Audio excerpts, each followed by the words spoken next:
यहाँ पर एक बात बड़ी सुंदर है। संत लोग कहते हैं कि भगवान कपड़े बदलने से नहीं मिलते। कहते हैं भगवान कपड़े बदलने से नहीं मिलते, भगवान तो कलेजा बदलने से मिलते हैं। भगवान कलेजा बदलने से मिलते हैं।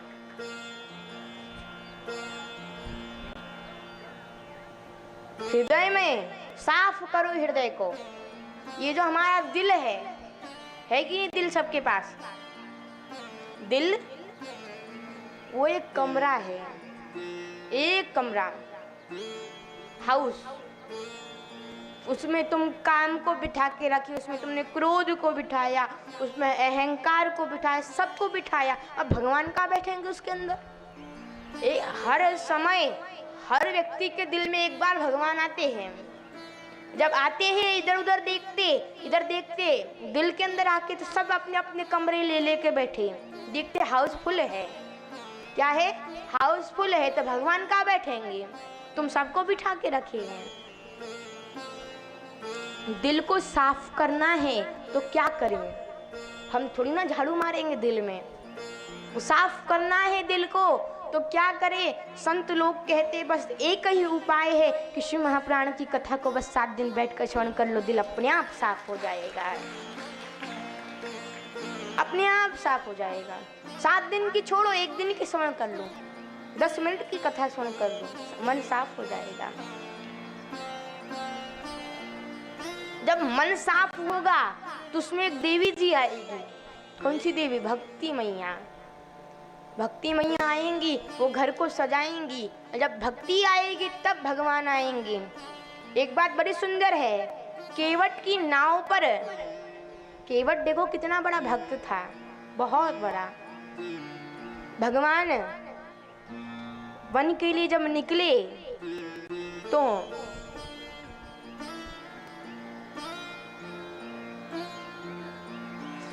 श्रृंगपुर की ओर पहुंचे भगवान। किधर?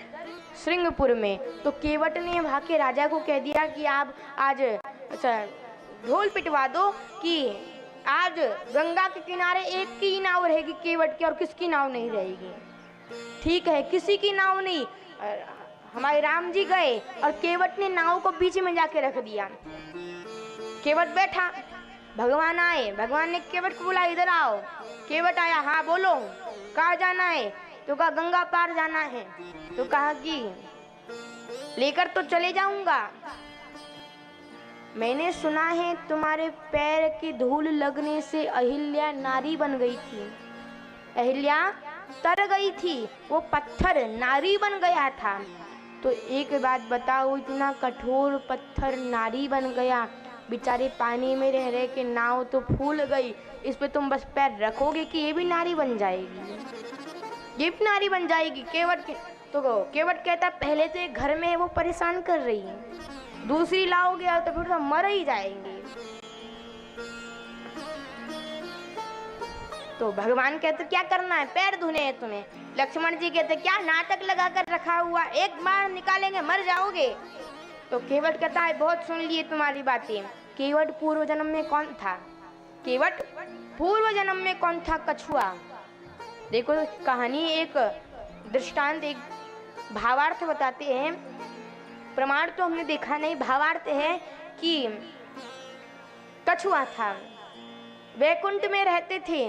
एक दिन की बात है, भगवान का पैर का अंगूठा बाहर निकला थोड़ा शेषनाग की, तो उसका मन हुआ कि पैर को स्पर्श कर लूं तो मैं तर जाऊंगा। पैर को स्पर्श करने गया, कितने में शेषनाग ने फुसकार दिया, भाग गए। ये बात बहुत अच्छी है। हम भगवान के मंदिर में तो जाते हैं ना, शेषनाग कौन है समझिएगा, एक उदाहरण से शेषनाग है हमारा काम, हमारा क्रोध, वो हमें दूर भगा देता है भगवान से। और ऐसा करते करते हम भगवान के पास जाना रह जाता है। लोग कहते भगवान को जल चढ़ाने से भगवान हमारा हाथ कैसे पकड़ लेते हैं। संत लोग कहते हैं जिस हाथ से भगवान को एक लोटा जल चढ़ाया जाता है उस हाथ को भगवान जिंदगी भर नहीं छोड़ते, पकड़ कर रखते हैं, जिंदगी भर नहीं छोड़ते। 4 चीजें जीवन में करना कभी नहीं छोड़नी चाहिए। कौन सी? बड़े ध्यान से श्रवण करना। 4 चीजें। पहला अध्ययन करना नहीं छोड़ना चाहिए। दूसरा सत्कर्म करना, दान करना कभी नहीं छोड़ना चाहिए। तीसरा भजन करना कभी नहीं छोड़ना चाहिए। और चौथा संतों ने बताया है कि शिव महापुराण की कथा चाहे 10 मिनट की भी क्यों ना सुना, लेकिन उसे कभी सुनना छोड़ना नहीं चाहिए, कभी सुनना नहीं छोड़ना चाहिए। ये 10 मिनट की कथा सुनो। मेरे भोले बाबा बहुत भोले हैं, बहुत भोले शंकर भगवान। आपको बर्तन की तरह रखते हैं, अच्छा बर्तन कांच का। क्यों मैया कांच के गिलास कैसे रखती हो मैया? हाँ, अच्छे से बालक को हाथ भी नहीं लगाने देती, फोड़ देगा। 3 साल से रखे, अभी तक किसी ने पानी तक नहीं पिया, फिर भी रखे वो, अभी तक रखे वो ग्लास कांच की कटोरिया रखी रहती है। तो किसी ने कहा कटोरी क्यों रखी है? तो कहा खीर खाने, तो खीर बनाओ तब लेंगे तब खाएंगे। तो जैसे कांच की कटोरी हम संभाल कर, कांच का गिलास हम संभाल कर रखते हैं, उसी प्रकार जो भगवान के मंदिर में जाता है, जो एक शब्द शिव महापुराण की कथा का सुन लेता है, जैसे हम कांच के बर्तन को संभाल कर रखते हैं, भगवान हमको अपने दिल के पास रखते हैं।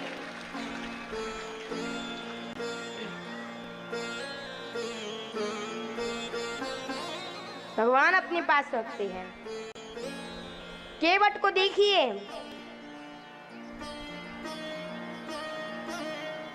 केवट कहने लगा पैर धोएंगे। लक्ष्मण जी बोले पैर नहीं देंगे। पैर क्या तुम्हारा है क्या? हमारा पैर, हम नहीं देंगे। केवट बोला फिर जाने भी नहीं देंगे। राम जी इधर उधर देखे, नाव भी नहीं है, फंस गए, मानना पड़ेगा। तो क्या करें? तो कहा पैर धो लो। तो कहा धो तो लेंगे, ऐसे थोड़ी ना धोएंगे। अपनी पत्नी बच्चों को बुला के लाए, तो बुला के लाए पति पहले गया भागकर, और जैसे भागकर गया और कहा कि बच्चों तुम जाओ जल्दी से, राम जी को घेर के बैठ जाओ, कोई भाग ना जाए, जल्दी से घेर के बैठ जाओ। सब घेर के बैठ गए, और जब सब घेर के बैठे तो राम जी आए, केवट आया और धोने लगा। एक पैर लिया, एक पैर धोया, और वो पैर को उठा के राम जी ने नीचे रख दिए, और दूसरा पैर ले केवट ने देख लिया। राम जी, केवट कहता हो गया सत्यानाश, तुम एक पैर नीचे रख रहे, धूल लग गई, फिर से नारी बन गई। तो राम जी बोले ऐसे तो हम गिर जाएंगे, हम थोड़ी ना हवा में उड़ सकते हैं। तो कहा एक पैर तुम कठौती में रखो और एक पैर हमारे हाथ में रखो। तो राम जी थोड़े हिलने लगे, गिरने की संभावना होने लगी। तो केवट सोचने लगा पैर भी मिल गए, भगवान के वचन भी मिल गए, बस हाथ बाकी है। तो कहा कि तुम गिर रहे, हाथ हमारे सिर पे रख लो। हाथ सिर पे रख लिए, हाथ हमारे सिर पे रख लो। पैर धोए, उसने गटर गटर पूरा पानी पी गया। तो कहा कि राम जी के तब बिठाओ। तो कहा, राम जी से कहता है कि जो बच्चे बैठे वो काहे को बैठे हैं, तुम्हारा पैर का पानी पीने, हम सब पी गए, एक और बार धुलाओ। एक और बार धुलाए। तो कहा बच्चों को पिलाया, पत्नी रह गई, एक और बार गांव वालों को पिलाने के लिए 3-4 बार भगवान के पैर धोए। उसके बाद पहले सीता मैया बैठी, फिर केवट, फिर राम जी बैठे, लक्ष्मण जी बैठे, फिर केवट ने नाव चढ़ाई, और नाव चलाने के बाद पार करके आज केवट का सौभाग्य देखना, जो सबको पार करता है, उसी राम को केवट ने आज पार किया है। उसी राम को आज केवट ने पार किया।